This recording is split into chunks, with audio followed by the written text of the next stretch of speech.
मोठी बातमी. टॅक्सी आणि रिक्षा चालकांना मराठी भाषा सक्ती करण्याच्या मुद्द्यावरून शिंदेंच्या शिवसेनेमध्ये दोन गट पडल्याचं चित्र समोर आलंय. येत्या 1 मे पासून रिक्षा चालकांना मराठी भाषेची सक्ती करण्याच्या निर्णयाची अंमलबजावणी करण्यावर राज्याचे परिवहन मंत्री ठाम आहेत. तर याच सक्तीवरून शिवसेनेचे नेते संजय निरुपम यांनी परिवहन मंत्री प्रताप सरनाईक यांना पत्र पाठवून ऑटो टॅक्सी चालकांनी कामापुरतं मराठी बोलावं अशी अपेक्षा ठेवा, मात्र मराठी भाषेबाबत कठोर निर्बंध लादू नका अशी मागणी केली आहे. अशी सक्ती केल्यास रिक्षा आणि टॅक्सी चालकांच्या उपजीविकेला धोका निर्माण होईल, त्यामुळे आपल्या निर्णयाचा पुनर्विचार करा अशी मागणी संजय निरुपम यांनी केली आहे. दरम्यान या संदर्भात शिवसेनेचे नेते संजय निरुपम आणि परिवहन मंत्री प्रताप सरनाईक यांच्याशी आम्ही संपर्क साधला होता. त्यावेळी त्यांनी काय भूमिका मांडली ऐकूया. सर्वप्रथम महाराष्ट्रात मराठी भाषाचा सन्मान झाला पाहिजे आणि याच्या विरोधात कोणीही नाही.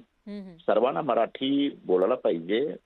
पण ज्यांना समजा मराठी येत नाही, जे चांगलं मराठी बोलू शकत नाही, त्यांच्यावर काहीतरी एक बंधन टाकणं हा थोडासा जास्ती होईल. एक दुसरा, जो ऑटो चालक आहेत आणि टॅक्सी चालक आहेत त्यांच्याकडून तुम्ही एवढी अपेक्षा करू शकता की बाबा तुम्ही काम चालव मराठी बोला, पण त्यांच्याकडून तुम्ही अशी अपेक्षा करता की ते मराठी बोलण्याच्या, वाचण्याच्या आणि लिहिण्याच्या त्याच्यामध्ये एक पारंगत राहिला पाहिजे. ते होऊ शकत नाही ना. त्यांच्या उदरनिर्वाहाचा विषय आहे, त्यांच्या जीविकोपार्जनचा विषय आहे. संजय निरुपम गेल्या अनेक वर्षापासून शिवसेनेच्या हिंदी सानाचे ते संपादक होते, लोकसभेमध्ये राज्यसभेचे ते खासदार होते आणि शेवटी उत्तर भारतीयांचा, बिहारी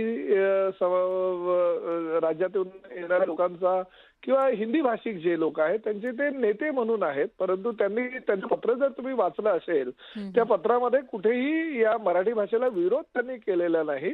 फक्त त्यांचं असं म्हणणं आहे की थोडासा अवधी त्यासाठी लागणार आहे, तर आम्ही 28 तारखेला बैठक घेऊ आणि बैठकीमध्ये त्या संदर्भात त्यांच्याशी चर्चा करू. परंतु त्यांनी मराठीचा आदरच केलेला. त्यांच्या पत्रामध्ये उल्लेख आहे की मी मराठीचा आदर करतो आणि मराठीचा अभिमान बाळगणं हे मी माझं कर्तव्य समजतो.